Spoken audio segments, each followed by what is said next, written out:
Friend कैसे हैं आप। मैं अतुल सर और आज मैं डिस्कस करने वाला हूं मॉडल वर्ब के प्रैक्टिस क्वेश्चंस। अभी तक मॉडल वर्ब में हमने 5 पार्ट्स आपको पढ़ाए थे। 5 पार्ट्स में हमने डिस्कस किए हुए में might, can, could, should, must, ought, to, need, dare वगैरह के यूजेस मैंने डिटेल में डिस्कस किए हैं। तो आज हम उसकी मिसलेनियस प्रैक्टिस करेंगे एक एक करके, ताकि आपके दिमाग में और अच्छे से जो भी मैंने पढ़ाया है ये चीजें आपके दिमाग में और अच्छे से बैठ जाए। तो आइए जरा देखते हैं। और जिन बच्चों ने मॉडल वर्ब्स के पास सारे पार्ट्स ना देखे हो, 5 पार्ट्स ना देखे हो, मैंने जो बनाया है वो मेरे चैनल इंग्लिश स्कॉलर में जाकर देख सकते हैं, गो थ्रू कर सकते हैं, अंडरस्टैंड कर सकते हैं, उसके बाद प्रैक्टिस कर सकते हैं। तो आइए क्वेश्चन नंबर फर्स्ट से स्टार्ट करते हैं। मॉडल वर्ब्स के जो प्रैक्टिस क्वेश्चंस हैं एक एक करके इन एप्पल बाय ऑर्डर आइए डिस्कस करते हैं। मैं भी डिस्कस करता हूं और आप मेरा सहयोग करते चलें। तो बेटा देखिए, पहला क्वेश्चन आपका लिखा है सी नीड्स नॉट गो देयर। हमने नीड देयर के बारे में आपको बताया हुआ है, तो सी नीड्स नॉट गो देयर। अब देखिए, हमने आपको एक पॉइंट बताया था कि यदि नॉट के पहले नीड और डेयर का प्रयोग किया गया हो तो need dare as a modal verb की तरह काम करता है, एज ए हेल्पिंग वर्ब की तरह काम करता है। और जब ये हेल्पिंग वर्ब की तरह काम करता है तो इसका प्रयोग मेन वर्ब की तरह आप नहीं कर सकते हैं, और यहां आपने लगा दिया है एस। तो बेटा ये यस नहीं लग सकता। क्यों नहीं लग सकता? क्योंकि मेन वर्ब है और नॉट के पहले नीड डेयर आएगा तो उसका प्रयोग आपको हेल्पिंग वर्ब की तरह करना पड़ेगा, और हेल्पिंग वर्ब की तरह यूज करेंगे तो नीड डेयर का प्रयोग में यस नहीं लगेगा आपका, यस ये इसका प्रयोग नहीं करेंगे। दूसरा बेटा क्वेश्चन हम देखते हैं। अगला जो बेटा आपका लिखा है ही डेयर्स नॉट, सेम वही क्वेश्चन है। नॉट के पहले यदि नीड डेयर का प्रयोग किया गया हो तो नॉट के पहले यदि नीड डेयर का प्रयोग किया गया हो तो नीड डेयर का प्रयोग हमेशा हेल्पिंग वर्ब की तरह करेंगे, ना कि मेन वर्ब की तरह। रूल हमने आपको बताया था, यदि नीड डेयर का प्रयोग हेल्पिंग वर्ब की तरह किया जाएगा तो इसके बाद कभी टू का प्रयोग नहीं करेंगे, और यदि मेन वर्ब की तरह किया जाएगा तो इसके बाद हमेशा टू का प्रयोग करेंगे यदि आगे मेन वर्ब दिया गया हो तो बेटा अब देखिए, यहां पर नॉट के पहले डेयर आ गया। अब यहां जो डेयर यूज है मेन वर्ब लगा है, क्योंकि इसमें यस लिखा है। सेंटेंस प्रेजेंट इंडेफिनिट में यस किस में लगता है? मेन वर्ब में लगता है। तो बेटा नॉट के पहले नीड डेयर आता है, उसको यूज किस तरह करते हैं? हेल्पिंग वर्ब की तरह। तो बेटा हम डेयर से नहीं कर सकते, क्या करेंगे? हम डेयर करेंगे। तो इसमें भी बेटा आपको क्या करना पड़ेगा? डेयर करना पड़ेगा। She dare not oppose her father, उसके अंदर डेयर नहीं, साहस नहीं है, हिम्मत नहीं अपने पिता को अपोज करने की, विरोध करने की, प्रोटेस्ट करने की। नेक्स्ट भी बेटा आपका क्वेश्चन लिखा सी नीड अ बुक। ये भी पॉइंट हमने पढ़ाया था, यदि नीड और डेयर के साथ कोई दूसरी मेन वर्ब ना हो तो नीड डेयर का प्रयोग कभी भी हेल्पिंग वर्ब की तरह नहीं करेंगे, हमेशा मेन वर्ब की तरह करते हैं। अब यहां पर आप देख सकते हैं कि नीड के साथ कोई दूसरी मेन वर्ब नहीं है, तो इसका मतलब नीड का प्रयोग हेल्पिंग वर्ब की तरह नहीं करेंगे, मेन वर्ब की तरह करेंगे। अब सेंटेंस ये आपका प्रेजेंट में है। अब जब सेंटेंस आपका प्रेजेंट में होगा तो नीड डेयर का प्रयोग यदि मेन वर्ब की तरह करोगे तो सिंगुलर सब्जेक्ट के साथ एस का प्रयोग करेंगे। तो बेटा यहां पर हम नीड का प्रयोग नहीं करेंगे, किसका प्रयोग करेंगे? हम नीड्स का प्रयोग करेंगे। मेन वर्ब्स बनाना पड़ेगा हमको। अगला लिखा she does not need a book.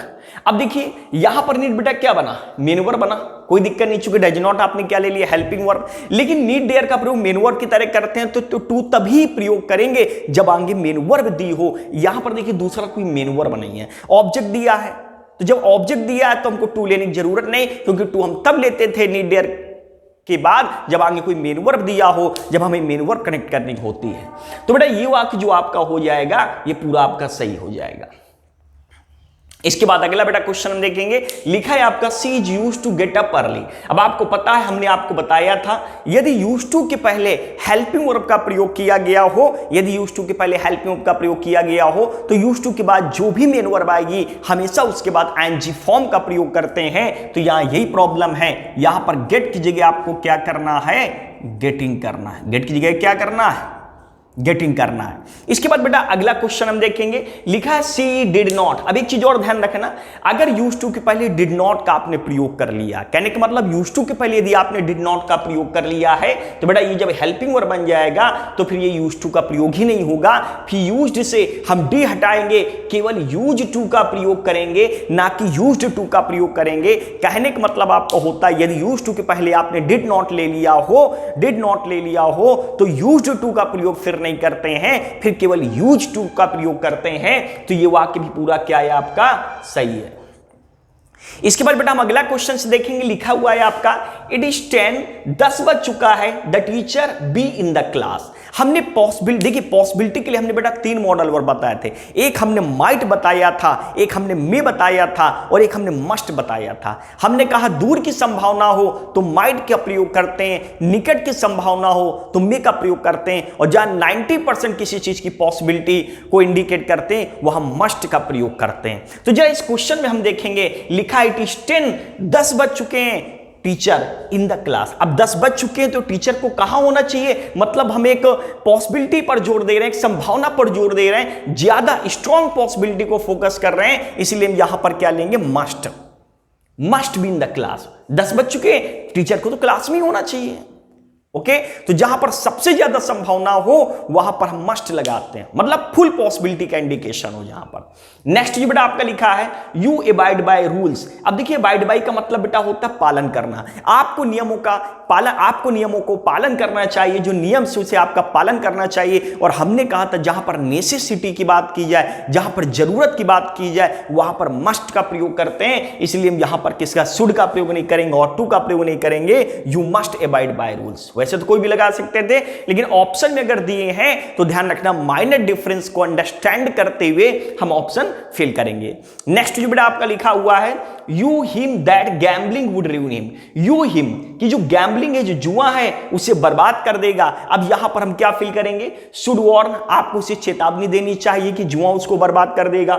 Should have, आपको उसको ये चेतावनी देनी चाहिए थी कि जुआ तुमको बर्बाद कर देगा। या मस्ट वार्न, तो यहां पर क्या एप्रोप्रिएट होगा, आइए जरा देखते हैं। अब बेटा देखिए गौर करके देखिए तो बाद वाला सेंटेंस क्या, वुड। और आपको पता है जब वुड आपका डबल पार्ट में यूज होता है तो कहने का मतलब हमने वुड में पढ़ाया था कि जब कोई बात पास्ट में कही गई हो फ्यूचर के लिए, मतलब चेतावनी कब देनी चाहिए थी, पास्ट में, और बोला किसके लिए, फ्यूचर के लिए, तो हम किसका प्रयोग करेंगे, वुड का प्रयोग करेंगे। तो सीधी सी बात, जब ये इंडिकेट कर रहा है फ्यूचर को तो इधर वाला सेंटेंस किस में होना चाहिए, पास्ट में। और शुड मस्ट और टू से अगर पास्ट इंडिकेट करते हैं तो इनके बाद हैव प्लस मेन वर्ब के थर्ड फॉर्म लगाते हैं तो यहां पर बनेगा यू शुड हैव वार्न्ड। आपको उसको वार्न करना चाहिए था, चेतावनी देनी चाहिए थी कि जुआ उसको, गैम्बलिंग उसको बर्बाद कर देगा। ओके, नेक्स्ट जो बेटा लास्ट आपका जो क्वेश्चन है लिखा हुआ है, क्या लिखा हुआ है ये देखते हैं। लास्ट क्वेश्चन है, इसके बाद हम आगे भी डिस्कस करेंगे। He could do it but he didn't. लिखा हुआ है वह इसको कर सका लेकिन उसने इसको नहीं किया। हमने आपको बताया था कुड का प्रयोग सका के लिए करते हैं और कुड हैव का प्रयोग सकता था कि तुम जा सके, यू कुड गो, और तुम जा सकते थे, यू कुड हैव गॉन। लेकिन इंडिकेट किसको कर रहा है कि वह ऐसा कर सका लेकिन उसने नहीं किया, सेंस ही नहीं। मतलब होना क्या चाहिए, वह ऐसा कर सकता था लेकिन उसने ऐसा नहीं किया। तो बेटा यहां पर हम कुड डू नहीं लेंगे, हम लेंगे कुड हैव डन। इसके बाद हम अगला क्वेश्चन डिस्कस करेंगे।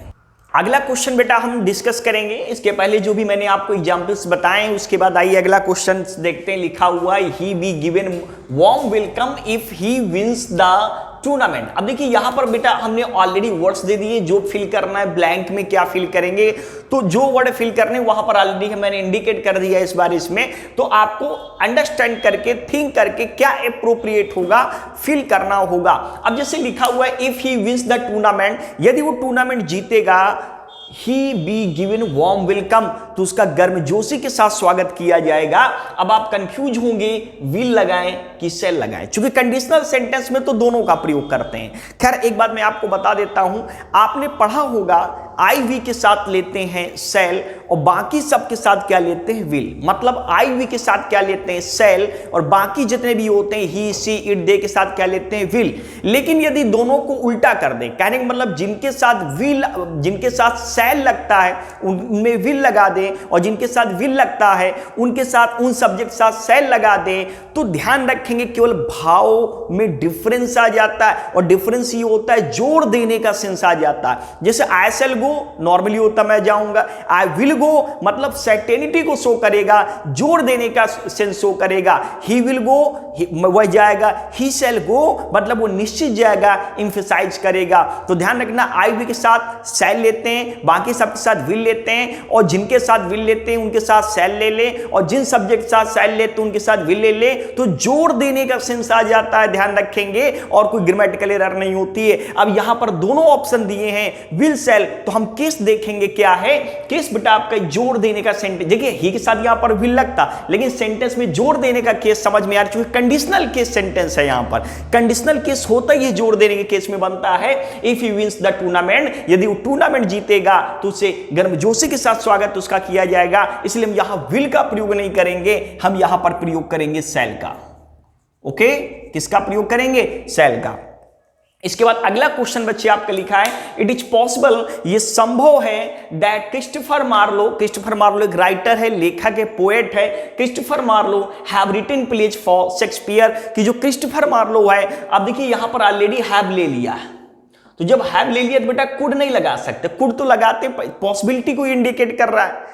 पॉसिबिलिटी, पास्ट पॉसिबिलिटी के लिए हमने क्या बताया था, मे और might plus have plus verb की थर्ड फॉर्म, कुड हैव नहीं बताया था पॉसिबिलिटी के लिए। कुड हैव का मतलब होता है सकता था, मतलब कोई काम हो सकता था लेकिन वो हो नहीं पाया, तो यहां पर हम सीधा किसका प्रयोग करेंगे, हम यहां पर माइट का प्रयोग करेंगे, माइट हैव, पास्ट पॉसिबिलिटी के लिए माइट हैव। नेक्स्ट क्वेश्चन बेटा लिखे, children not go to the roof at night, जो बच्चे होते हैं वो रात को छतों पर नहीं जाते हैं। अब जरा देखिए यहां पर बेटा एक हमने लिखा है आपका पर्टिकुलर डियर और एक लिखा है कैन। देखो सीधी सी बात है, रात को बच्चे डरते हैं, अकेले कहीं जाना पसंद नहीं करते, उनको फियर लगता है, डर लगता है, तो किसको शो करता है, हिम्मत को शो करता है, डियर को शो करता है, तो यहां पर हम फिल करेंगे डियर।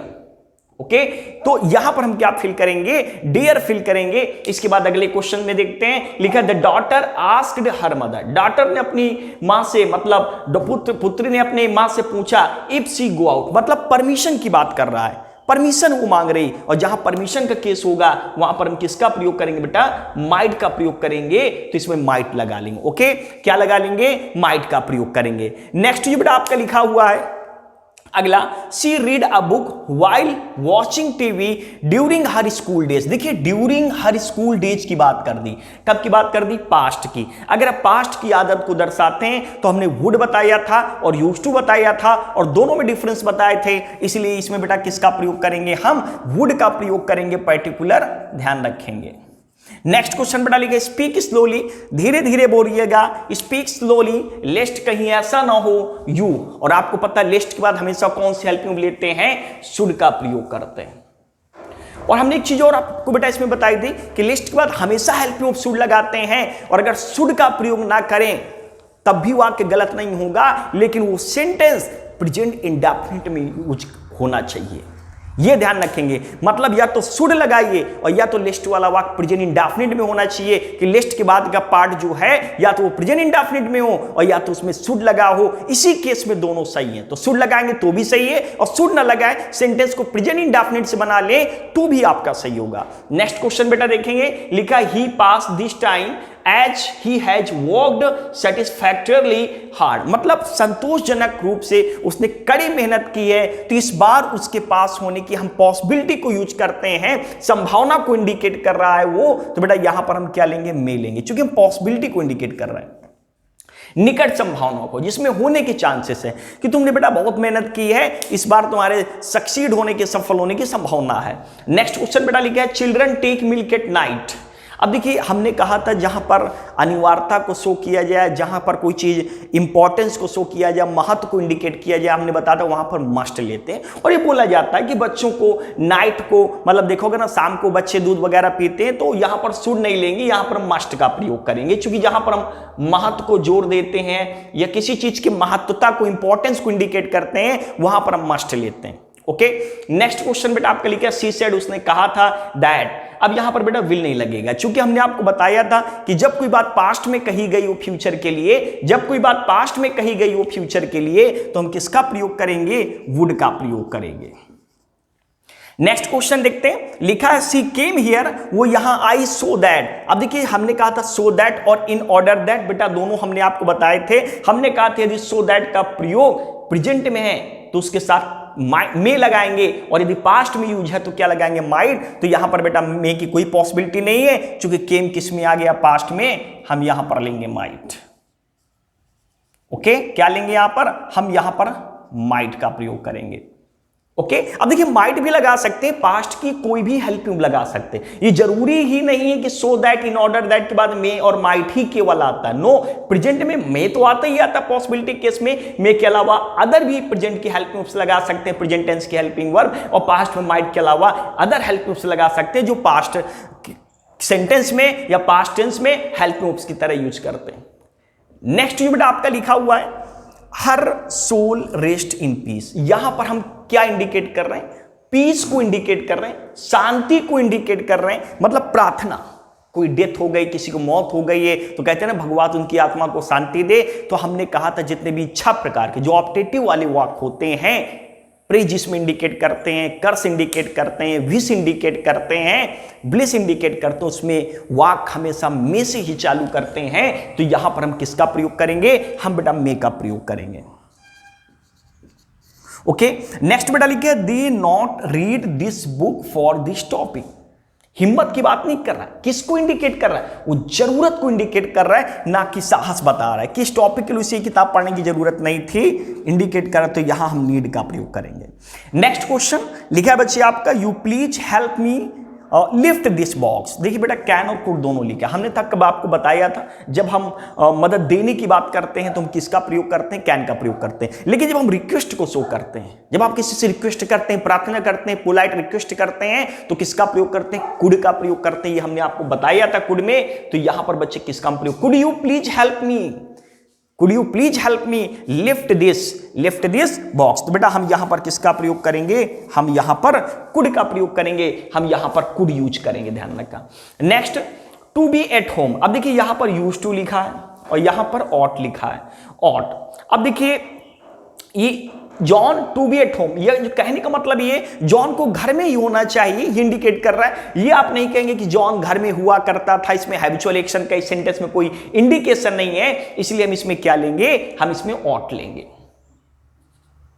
ओके, क्या लेंगे, और। तो बेटा अभी तक जो भी हमने मॉडल वर्ब्स पढ़ाए थे, ये थे आपके उसके कुछ एग्जांपल्स जो मैंने डिस्कस किए हुए हैं। इसलिए डिस्कस किए ताकि एक बार आपका अच्छे से रिवीजन हो जाए। अब आप अपनी तरफ से जितना प्रैक्टिस करना चाहें करें। कहीं कोई किसी क्वेश्चन में दिक्कत है तो आप बिल्कुल क्वेश्चन कर सकते हैं, पूछ सकते हैं, without any hesitation you may ask. तो बेटा ये अभी तक के क्वेश्चंस आपके मॉडल वर्ब्स के थे। अब इसके बाद मैं ग्रामर का अगला टॉपिक लेकर आऊंगा, जो वो भी टॉपिक जो होगा वो बहुत ही आपके कॉम्पिटिटिव एग्जाम्स के तहत the most appropriate and most suitable होगा। और जो भी चीज मैंने पढ़ाई है, इन चीजों को आप लाइक करते रहिए, शेयर करते रहिएगा, सब्सक्राइब करते रहिएगा। Thanks for watching this video.